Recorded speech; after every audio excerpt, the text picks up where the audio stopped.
Bonjour à toutes et à tous et bienvenue dans la Causette d'Imelda. Je suis heureuse de vous accueillir aujourd'hui pour échanger comme d'habitude sur un sujet d'actualité. Et ce sujet d'actualité, je l'ai pris peut-être un peu à l'avance, oui. Parce que dans la semaine, on a eu à partager sur le site web de l'association Partage Diaspora Béninoise la genèse de la fête du 10 janvier au Bénin. La fête des religions traditionnelles béninoises. La fête du vaudou. Une fête justement qui a eu sa naissance grâce au festival Ouida 92. Un festival qui aujourd'hui est tiré dans un sens de conception par l'ancien gouvernement du président Soglo et dans un autre sens par la diaspora africaine, notamment la diaspora africaine haïtienne. Et pour le moment, je ne saurais vous dire plus, mais je promets de faire des recherches un peu plus prononcées sur le sujet et de revenir ici même pour vous en parler. Du coup, le 10 janvier, justement, a découlé de ce festival, comme beaucoup d'autres acquis, que ce soit au niveau de l'UNESCO, par rapport à Ouida, l'édifice, au fait, en souvenir et tout ça, la porte du Nord autour, et j'en passe. Donc, le 10 janvier a été choisi pour célébrer légalement les religions traditionnelles au Bénin. Donc, du nord au sud, de l'est à l'ouest. Et bien, cette date permet une communion du panthéon vaudou. Je remercie déjà tous ceux qui ont contribué d'une manière ou d'une autre à ce que cela soit. Je les remercie et donc j'appelle tout un chacun de nous à pouvoir faire l'effort d'aller découvrir, ne serait-ce que par curiosité, ces choses qui sont nôtres d'abord, qui sont à nous Africains, qui sont à nous Béninois, d'aller vers, pour connaître, pour savoir et peut-être après pour adopter, qui sait. Parce que de cette tradition est née notre culture. Et quand on parle du culturel, il n'y a pas de culturel sans cultuel. Et j'ai déjà plusieurs fois donné l'exemple à travers beaucoup de choses. Et aujourd'hui, même au Bénin, dans les églises, notamment les églises catholiques, nous rencontrons au fait des rythmes et des rites qui sont issus du vaudou. Et la dernière fois, j'étais contente de lire dans un recueil, je repartagerai ça avec vous un peu plus tard parce que ça fait partie d'un truc que je suis en train de prévoir, partager en janvier. Je reviendrai donc dessus, où l'Église a reconnu justement l'impact du culte vaudou sur l'Église catholique aujourd'hui.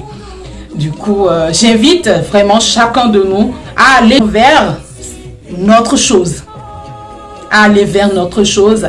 Parce que d'un côté, que personne réfléchit, nous devons savoir que le Créateur qui nous a fait naître en Afrique n'est pas bête, n'est pas stupide, n'est pas franchement méchant pour nous priver de sa présence ou nous imposer sa présence ailleurs.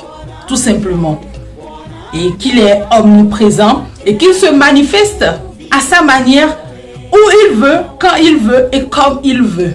Et quand nous arrivons à comprendre cela, eh bien, nous comprenons simplement que chaque culture avec la manifestation du divin, du créateur, parce que jusqu'au jour d'aujourd'hui, on n'a pas pu voir quelqu'un qui prétend, ou une religion qui prétend donner les preuves de l'existence de deux créateurs. Il n'y en a qu'un. Il n'y a qu'un. Et la base justement pour ceux qui font un peu de religion, c'est la tolérance.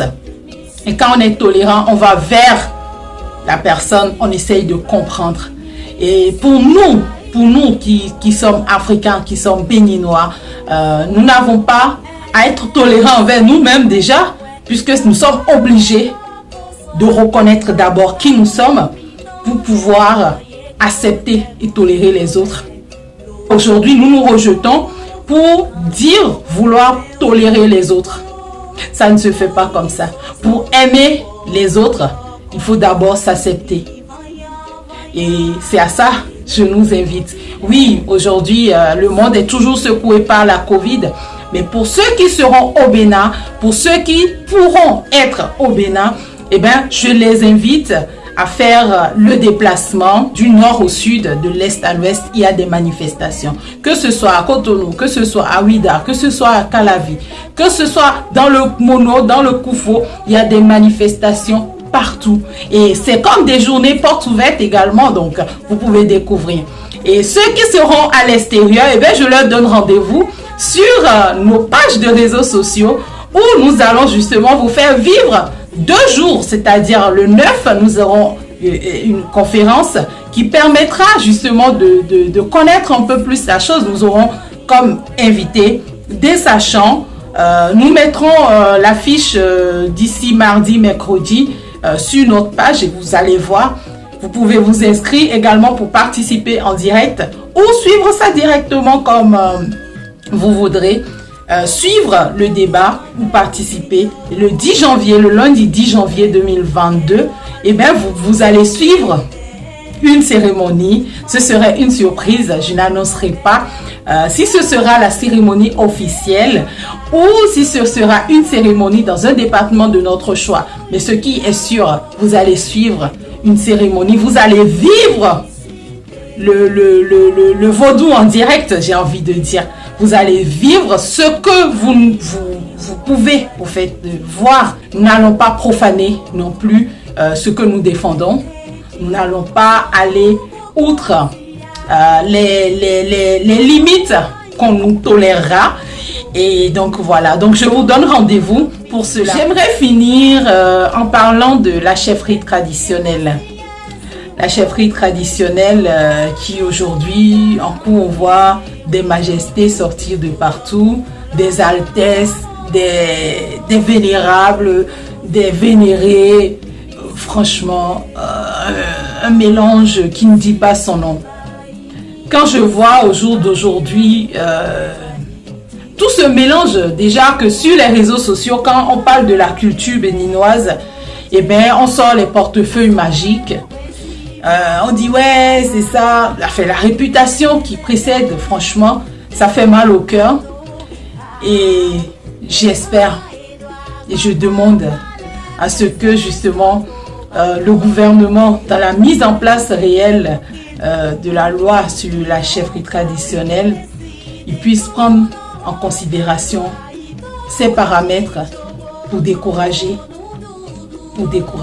ces souillures, ces salissures, cette bêtise. Parce que tout le monde ne peut pas se lever pour dire qu'il est un chef religieux, un chef traditionnel, même se lever pour dire qu'ils sont chefs de famille. N'est pas chef de famille qui veut. N'est pas chef de famille qui veut, mais qui peut. Parce que déjà, pour être ne serait-ce que père, il faut traverser la barre du géniteur et prouver ses capacités pour pouvoir être père. Maintenant, être père et être un chef de famille, il y a aussi un cran, il y a aussi un pas. Maintenant, de chef de famille à chef de collectivité, il y a également un pas. Et ainsi de suite. Et cela va dans le même sens que pour la religion. Pour se lever, pour dire qu'on est un prêtre d'une divinité, il faut un parcours. Il faut un parcours. Et ça, c'est dans tout ce qu'il y a comme confrérie. Il y a un parcours. Il y a un parcours. Tu viens en tant que postulant, on t'observe. On regarde tes capacités. On regarde tes manières de faire. On te fait asseoir après. On te donne des bases pour voir toujours. Jusque-là, tu n'es pas initié. Tu fais ce parcours également en tant que néophyte et après, tu deviens initié quand tu finis ce parcours. Et en tant qu'initié, tu n'es pas non plus un prêtre parce qu'il te faut un parcours toujours que tu dois faire. Mais aujourd'hui, on se lève. Nous avons eu le phénomène avec les gaïmans qui allaient chercher des forces mystiques, qui allaient, voilà. Et tout ça nuit à notre culture. Osons dire cela. Et cette prise de conscience fera en sorte qu'on nous prendra plus au sérieux. Cela fera en sorte quand on parle de diversité culturelle, nous avons plein droit d'oser demander notre place et réclamer même notre place. Mais avec ces cafouillages, nous arrivons toujours nulle part. Nous ne faisons que tourner. Cette force, nous pouvons l'utiliser autrement. Et je compte sur chacun de nous pour faire l'effort de vraiment jouer le rôle qui est sien. Et à tous, nous jouerons le rôle qui sera nôtre. Et je vous remercie. Je vous souhaite une très bonne semaine. Semaine qui va se terminer avec la Noël. Et je vous invite sincèrement à prendre soin de vous, à être prudent et à pouvoir traverser les derniers jours qui nous séparent de 2022. N'oubliez pas les gestes barrières également. Et ceux qui ne se sont pas encore fait vacciner, vaccinez-vous, vaccinez-vous, vaccinez-vous. Votre protection est notre garantie à tous de continuer la belle vie qu'on a laissée depuis plusieurs années maintenant. À la semaine prochaine, que Dieu nous garde et nous bénisse, que la lumière et les bénédictions soient.